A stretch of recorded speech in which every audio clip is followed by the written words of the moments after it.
大家好，这里是 Duck BK， 一个离不开剧场的频道。Storyper 阿鲁阿鲁，很常听到一个误解，就是以为剧场的表演者都是 AV 女优，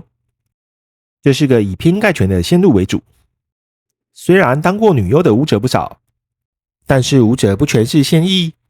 或是退役女优来跳的，有的是单纯把这个当做一个工作来跳。有的是看过脱衣舞的表演，觉得很喜欢，被脱衣舞的世界所吸引，之后想要换工作的时候就进来了。有的是在相关的娱乐产业工作，接触到这一行，或者有认识的人，就刚好进来跳了。应该也有些是跳了之后才被发掘去拍片的。所以，不是所有舞者都是性感女优退下来跳的，倒是有些女优会将主力转往剧场，一来不用背负拍片的业绩压力，二来收入也较为稳定。反倒是舞者里面可能有许多以前你没有见过的璞玉，值得好好挖掘，或者是你以前对他无感，但是看了现场表演之后，才深深的为他着迷。或许这就是剧场现场表演近距离互动的魅力吧。而有些还在拍片的女优，就算会来跳，一年可能也就跳个2-3个档期，可遇不可求。有看到的话，记得要排除千辛万难去看，也记得追踪喜欢舞者 SNS 的最新消息，把握场次机会。至于有时候你看到很优的舞者，会想说为什么剧场不全部都请这种类型的舞者，而是要掺杂这些你不喜欢的类型，或是怎么不都找年轻的就好？除了预算因素外，满足不同类型的客户也是一大主因。尤其还在跳的资深舞者，通常都有一群忠实客户，可以稳定的贡献。有些剧场回合结束前，会有全体舞者出来谢幕的环节，这时候通常会有团体合照时间，大部分一次1000，可以拍舞者们，或是跟他们一起合照。想多人同欢的，记得把握一下。有时候回合间会穿插一些小活动，有的是简单大家玩个小游戏，或是猜拳，获胜的赠送舞者合照，或是剧场优待券。有时候则是全体谢幕时，舞者会赠送小酷酷给观众，可以多关注剧场官网，上面通常会有注明活动日期。另外，如果是舞者出来，一个一个轮流跟观众猜拳送东西的，当下有猜中拿到奖品了，就不能继续猜下一个舞者，要注意一下。有时候会看到舞者表演时，场边有人跟着敲铃鼓、打节拍，或是抛彩带。不要以为那是因为舞者够大牌，有工作人员帮忙做效果，或是舞者请了小帮手。那些其实都是粉丝自动自发、自费帮忙的，自费买票入场，却没有坐着好好观看，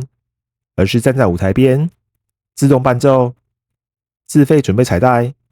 然后抓准时机抛出，之后还要去外面整理收拾。有时候有些粉丝也会自带荧光棒，在舞者表演特定歌曲或是 open 秀时拿出来一起挥舞应援。或许这就是舞者与粉丝间的羁绊啊。有时候舞者的表演会送小礼物给台下观众，或是拿小道具与台下互动，通常会先拿给熟客或是比较近的居多。不要想说他们是舞者安排在观众区的暗装了，送个礼物还要安排暗装，也太累了点。然后要注意的是，这有些是道具，最后要还给舞者的，有些则是小礼物，可以带回家的。如果不确定的话，可以问问舞者。还有，提醒一下，拍照时段离开座位去拍照时，可以放个东西在位置上，让别人知道这个座位有人。如果是要外出，座位上的东西记得要拿走，不能占位。原则上只有拍照或是回合间休息时间可以放东西占位置，其他时间请勿占位。找座位时也注意一下，有些位置只能坐3个，不要因为想坐在一起就硬挤了进去，请先看看别人怎么做。我是很常见到的，由于空间太小的关系，有些剧场拍照时候，拍照区前面座位的人要先离开。如果坐在那边，看到别人离开，记得跟着离开，等拍照完再回来。而如果是拍照途中进来，也别看到那边空着，就傻傻的跑去坐着。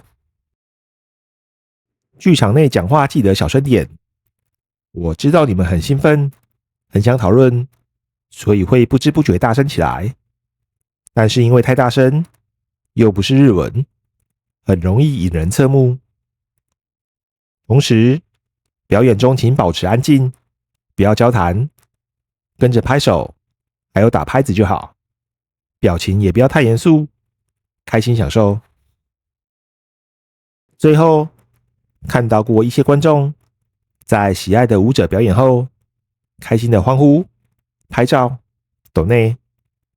那么纯粹 pure， 发自内心，像个小孩似的拍手傻笑。那一刻，仿佛就像是置身天堂般的幸福啊！